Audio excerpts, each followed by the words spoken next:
물이 부족하다고 느껴본 적이 있으신가요? 전 세계 인구의 4분의 1이 겪고 있다는 물 부족과 그로 인한 갈등에 대해 구정은 국제 전문 기자님과 이야기 나누어 보도록 하겠습니다. 기자님 안녕하셨습니까? 안녕하세요. 네.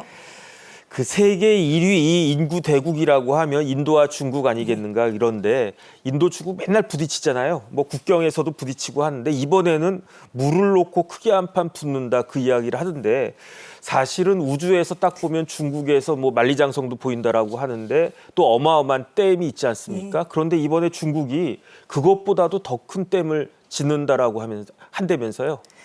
이 중국과 인도 물 분쟁 뭐 이게 뭐 붙어 있는 뭐 이제 정말 충돌하는 뭐 이런 상황 아니지만 네네. 이제 그 분쟁의 중심이 되는 곳이 그 브라마푸트라라는 인도의 아주 큰 인도를 흐르는 아주 큰 강이에요. 네. 중국어로는 뭐 야룽창포 이렇게 이름이 좀 다릅니다. 서로 작은 이름으로 부르는데 이 강이 그 티베트에서 발원을 해서 그 인도, 방글라데시 이런 데를 다 통과합니다. 그래서 한 수백만 명이 이 강 유역에 사는 사람이 이 강에 의존을 해서 살고 네네. 있는 거죠.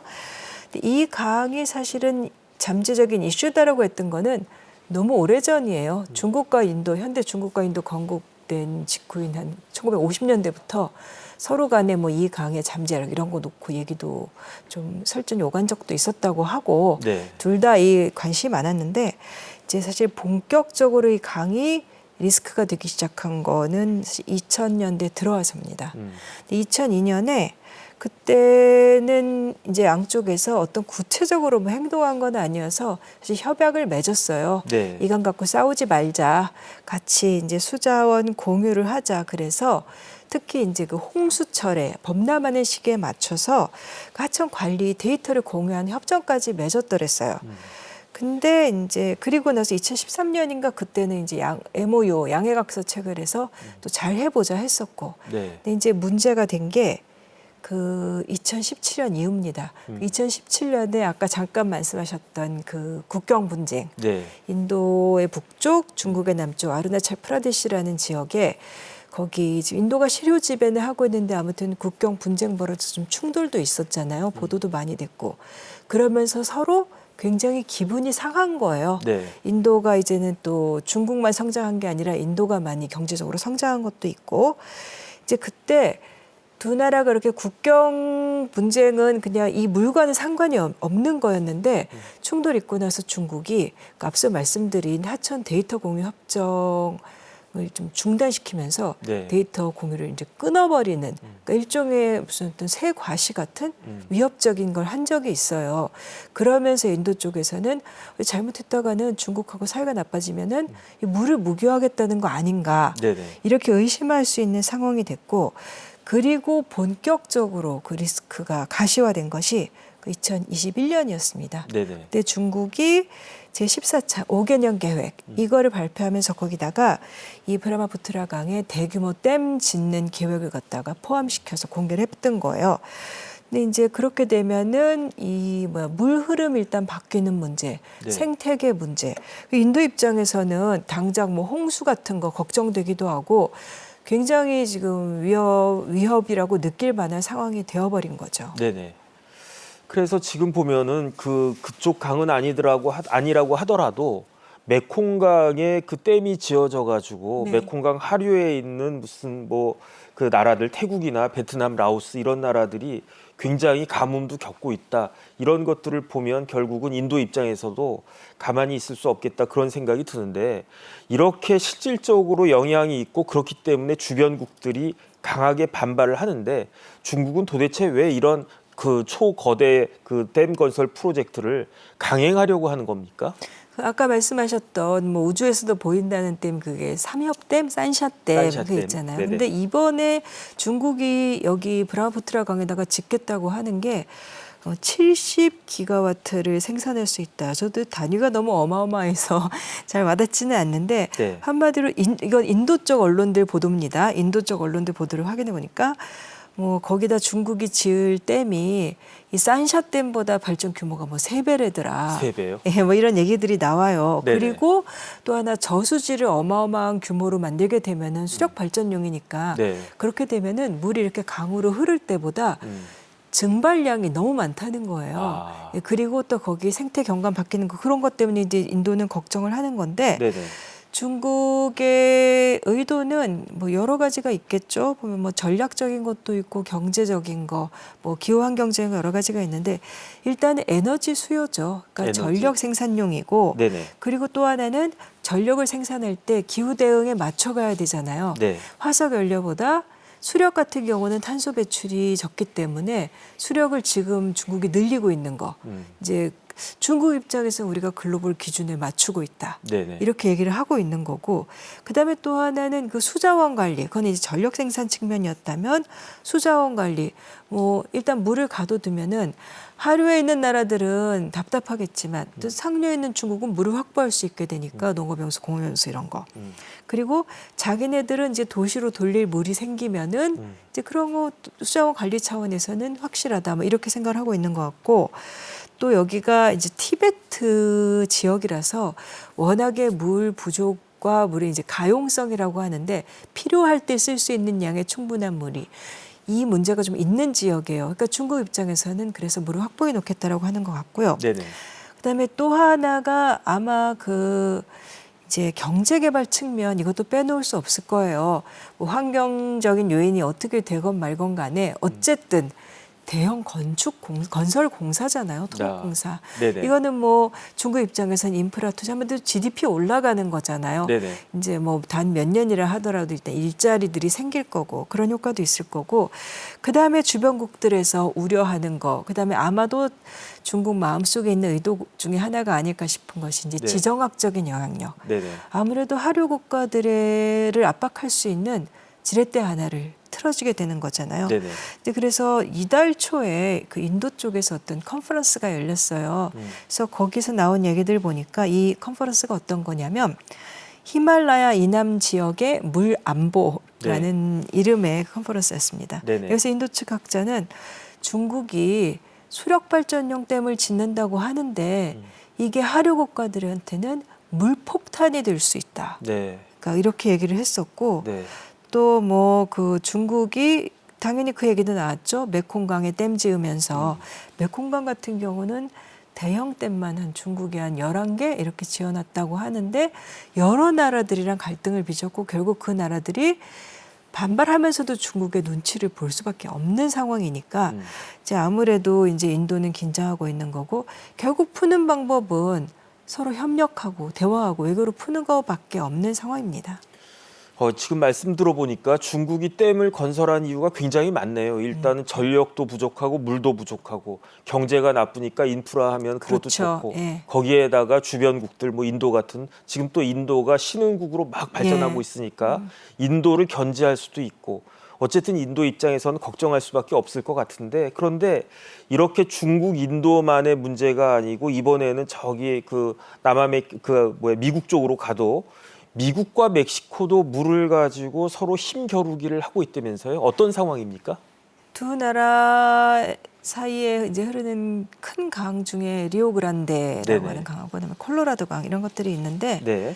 이 두 나라가 그래서 이 강들의 물을 서로 나눠서 서로 같이 풍족하게 써보자 하고 협정 맺은 게 1944년입니다. 네네. 너무 오래되기는 했어요. 한 80년 됐네요. 네. 근데 이제 그때 조약의 내용이 뭐냐면 멕시코가 이제 5년마다 175만 에이커피트라고 단위가 나오던데 한 21억 입방미터 정도 네네. 이제 이렇게 물을 미국에 매년 주고 그러면 서로 이제 강이 흐르는 지역과 물이 필요한 지역들이 있으니까 그러면 미국도 한 150만 입방 에이커피트라고 했으니까 한 그거보다 21억보다는 조금 더 작은 어쨌든 뭐 비슷한 양의 물을 콜로라도 강물을 갖다가 그거는 미국이 멕시코로 주고 이렇게 그때 조약을 맺은 거예요. 근데 이게 5년 단위로 이루어져요. 그러니까 5년 동안 미국이 멕시코에 그만큼 양을 줘야 되고 네. 이렇게 돼 있는데 지난 몇 년 동안에 계속 멕시코에 물이 부족했습니다. 네. 미국도 가뭄이었고요. 네. 그래서 멕시코가 이거를 다 주지를 못한 거예요. 근데 그 5년 주기가 올해 10월에 끝납니다. 지금 이제 몇 달 안 남았어요. 네. 한 반년 남짓밖에 안 남았는데 이제 그렇게 되니까 이제 미국 입장에서는 왜 물 주기로 해놓고 안 주느냐. 네. 근데 실제로 멕시코가 넘긴 물의 양이 적기는 합니다. 네. 그러니까 21억 세제곱미터라고 말씀드렸는데 지금 넘긴 거 확인해 보니까 한 6억밖에 못 줬어요. 그러니까 약속된 그 양의 한 28%? 그러니까 3분의 1도 안 되는 양밖에 못 준 거예요. 지난 네네. 4년 반 동안.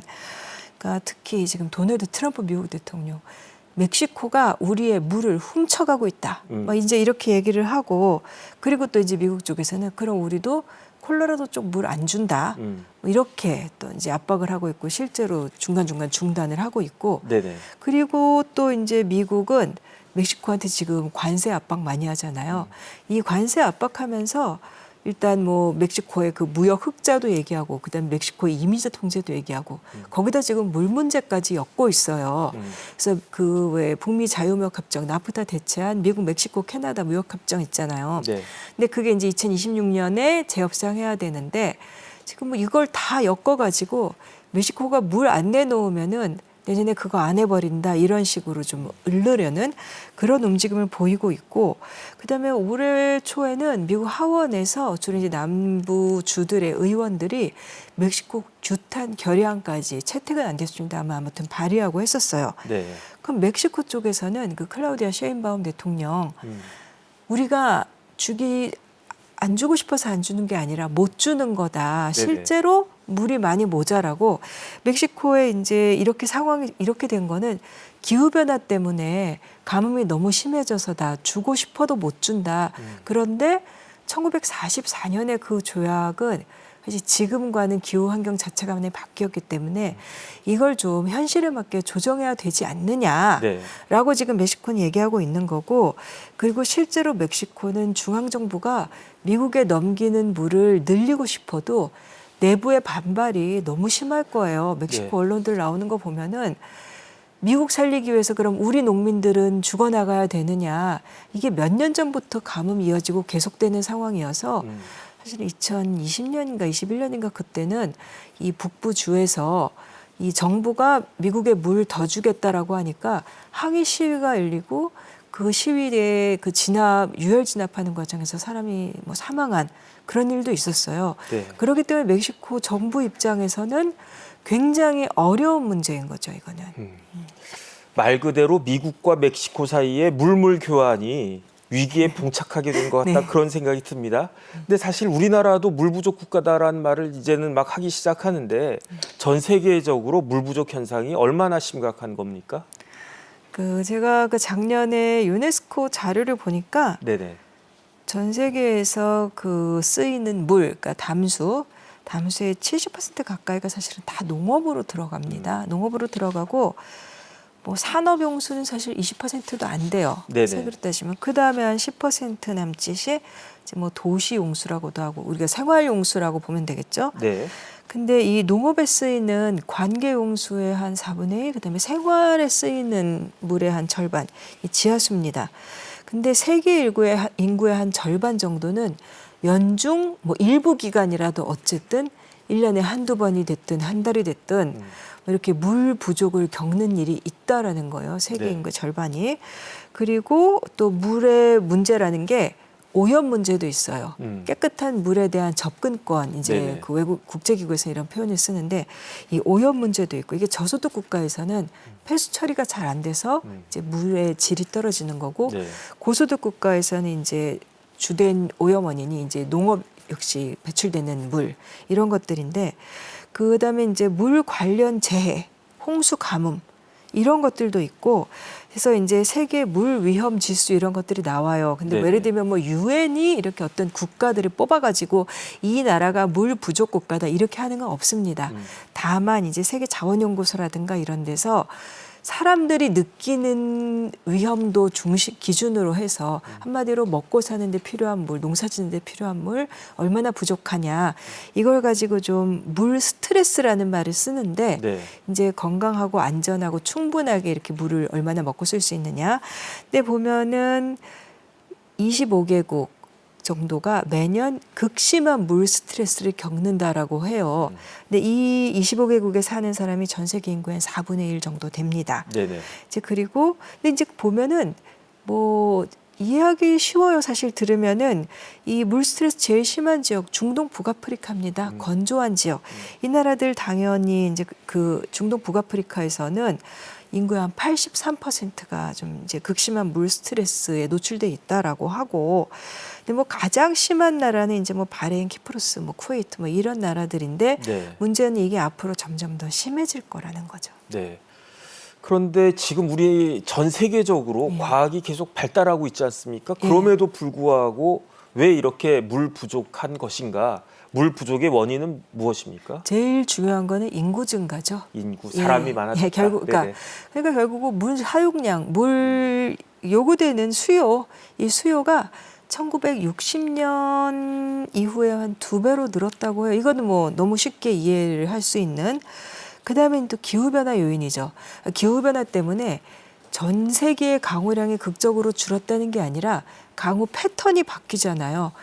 뭐 예를 들면 홍수가 나면서 갑자기 진짜 휩쓸려 내려가다가 그 다음에는 가뭄 들고 이런 거. 이제 그 문제가 크고 특히 이제 빙하가 녹으면서 재난은 닥쳐오는데 홍수는 나도 결국 그 다음엔 또 물 사라지고 이제 이렇게 되는 게 있고, 그 다음에 오염. 아까 말씀드린 대로 그래서 깨끗한 물을 쓸 수 없는 이게 하나가 있고, 그 다음에는 이제 전문가들은 저런 얘기도 해요. 지속 불가능한 이제 소비 관행. 뭐 네. 한마디로 말씀드리면 지하수를 너무 많이 빼서 쓰는 거예요. 특히 저 지하수보다 더 밑에 있는 지하수의 원천인 대수층 이런 거 빼다 쓰는 거. 그 다음에 이제 좀 비효율적인 관계 같은 거, 무분별하게 관계 농업을 하면은 토양에 이제 미네랄들이 올라오면서 전부 다 염화가 되고, 그럼 그 지역 못 쓰게 되고 또 네. 딴 데 가서 해야 되고 이런 것들도 있고, 그 다음에 이제 실제로 사람들이 괴로움을 느끼게 만든 요인 중에 하나로는 도시화를 꼽아요. 네. 이게 인구가 많아지는 문제뿐만 아니라 한 지역에 갑자기 비교적 짧은 시간 동안에 인구가 집중되면은 거기에 물 인프라가 따라가지를 못하는 거예요. 이제 그런 일이 생기고, 그 다음에는 이제 앞서 말씀드린 대로 분쟁이라든가 국제 공유 수자원 같은 거, 나라들 여러 나라가 낀 이런 거에서 효율적으로 관리가 안 되고, 지금 만약에 중국이 꼭 뭐 중국만은 아니지만 중국이 댐 만들어서 수자원 왕창 확보하게 되면은 물 전체가 줄어든 건 아니어도 누군가는 부족하게 되는 네. 이런 상황이 생길 수 있는 거고, 그 다음에는 특히 이제 저소득 국가 같은 경우는 인프라 문제도 많이 지적이 됩니다. 물을 보존하고 이렇게 정화하고 처리할 수 있는 이런 인프라가 부족한 거, 이런 요인들이 딱 어느 하나만 있는 게 아니라 다 겹쳐서 물 부족이 일어나게 되죠. 네. 그러니까 물에 대한 수요도 많이 늘어났고, 그 다음에 물이 배분되는 것도 문제가 있고, 그런 참 심각한 것 같은데, 그런데 여기에다가 엎친 데 덮친 격으로 최근에 물을 굉장히 많이 사용하는 게 생겼는데, 그게 AI라고 그 이야기가 되지 않습니까? 예. AI가 뭐 전기 먹는 하마다 이렇게 이야기를 했었는데 조금 전에.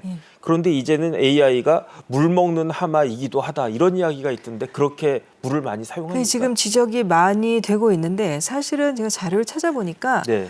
우리가 그 챗 GPT 충격 이후에는 사실은 어떤 통계 자료라든가 이렇게 명확하게 나와 있는 거 없습니다. 사실은 그 전에 자료들이니까 네. 제가 지금 말씀드리고 있는 양만 해도 엄청나지만 실제로는 그보다 훨씬 더 많이 쓰고 있을 것이다. 지금은 2025년 이렇게 생각하시면 될 것 같은데, 네. 이제 대규모 AI 모델 운영하려면 그 데이터 센터 거기서 네. 이제 엄청난 양의 전력이 필요하고 냉각수가 또 필요하고, 네. 전력을 전력을 생산해도 또 간접적으로 물이 많이 들어가고, 이제 일단 그걸 지적할 수 있는데, 네네. 뭐 그 GPT-3 시절에도 뭐 그거를 훈련시키는데 뭐 수십만 리터 물 쓴다 이런 얘기들이 나왔었어요. 그러니까 뭐 미국의 데이터 센터에서 GPT-3 이거 지금은 이제 예전 모델이 된 거잖아요. 네네. 그거 훈련시킬 때도 뭐 한 70만 리터 한 데이터 센터에서 뭐 이렇게 썼다 이런 얘기들이 있었고, 2023년에 이거 꼭 AI랑 관련된 것만은 아니지만 어떤 이 IT 산업의 데이터 센터 냉각에 미국에서만 660억 리터 2023년 한 해에만 네. 썼다, 이런 통계가 있습니다. 지금은 훨씬 더 많이 늘어났겠죠. 근데 이제 올해 그 네이처 파이낸스라고 거기에 이제 기사를 찾아보니까 특히 이 데이터 센터들이 당연히 물을 많이 써야 되는 시설이기 때문에 물이 많은 곳에 가고 그 지역에 물이 부족하게 만드는 네. 이런 일들이 많다는 거예요. 그리고 이런 거를 이 데이터 센터를 예를 들면 도심에다 짓는 게 아니잖아요. 그러니까 예를 들면 생물 다양성을 보호해야 되는 지역에 가까이 있다든가 그래서 아니면은 뭐 물 문제가 장차고 심각해질 지역에 있다라든가 이런 경우가 되게 많고 또 문제로 지적되는 게 지금 전 세계에서 이 인공지능 관련해서 어떤 윤리 기준이나 뭐 여러 가지 부분에서 아직은 그 거버넌스라 그러잖아요. 이거를 확립된 게 아니라 지금 만들어가고 있는 중인데 전력이나 물 사용과 관련해서 지금 나와 있는 규정이라든가 규제라든가 어떤 합의, 논의 같은 게 너무 부족하다는 거예요. 네. 그래서 AI 관련 규제에서 이 물 측면을 그래도 언급한 곳은 사실 지금 현재까지는 유럽연합 하나밖에 없고 그리고 문제가 가장 큰 문제는 이 데이터 센터라든가 이런 게 만들어지는 지역들, 이 지역사회, 한마디로 거기 살고 있는 주민들 어떤 논의라든가 사전에 뭔가 정보를 알 수 있는 기회라든가 이런 게 없이 데이터 센터들이 지어지고 있는 거죠. 네네. 그래서 투명성 문제, 주민들의 동의 문제, 이제 사회적인 토론 이런 게 다 문제가 되고 있는 것 같고 또 어떤 쪽에서는 뭐 기술 낙관론도 역시 있습니다. 이 AI를 잘 활용하면은 물 관리를 더 효율적으로 해서 네. 뭐 인류한테 득이 될 수도 있다. 뭐 똑똑하니까. 뭐 그런 얘기를 하는 사람들도 있기는 있습니다. 네네. 그럼 마지막으로 우리나라 좀 이야기를 할 수밖에 없을 것 같은데 우리나라도 물 부족 국가다 이런 이야기 많이 하지 않습니까? 하지만은 저는 서울에 사는데 솔직히 말해서 실감이 되지가 않아요. 우리나라의 물 사정은 어떻습니까? 그러니까 물 부족 국가라고 이렇게 공식화된 명단이 어떻게 있는 건 아니고 국제기구들이 뽑는 그러니까 이렇게 위험도를 측정한다고 말씀드렸는데 이제 한국은 그렇게 물 스트레스 그게 높은 나라는 아닙니다. 네네. 근데 문제는 한국 같은 경우 전체로 봐서는 그렇지만 지역적으로는 물 부족 현상이 우리가 점점 더 많이 나타나고 있어요. 그래서 뭐 예를 들면 남부 지역, 뭐 전남이라든가 제주도 이런 데서 물 부족 이런 거 호소하는 경우들이 점점 늘고 있고 또 앞으로는 이제 기후 변화라든가 그다음에 또 이제 물 관리, 수자원 보전 이런 거 중요성이 점점 더 커질 테니까 우리도 그런 거는 앞으로 더 경각심을 갖고 아직은 물 부족 아니야라고 하기에는 더 많이 좀 경각심 가지고 준비를 해야 될 때는 확실한 것 같습니다. 네, 물을 좀 더 아껴야 된다 이런 생각이 듭니다. 지금까지 구정은 국제 전문 기자님과 말씀 나누어 봤습니다. 기자님 나와주셔서 감사합니다.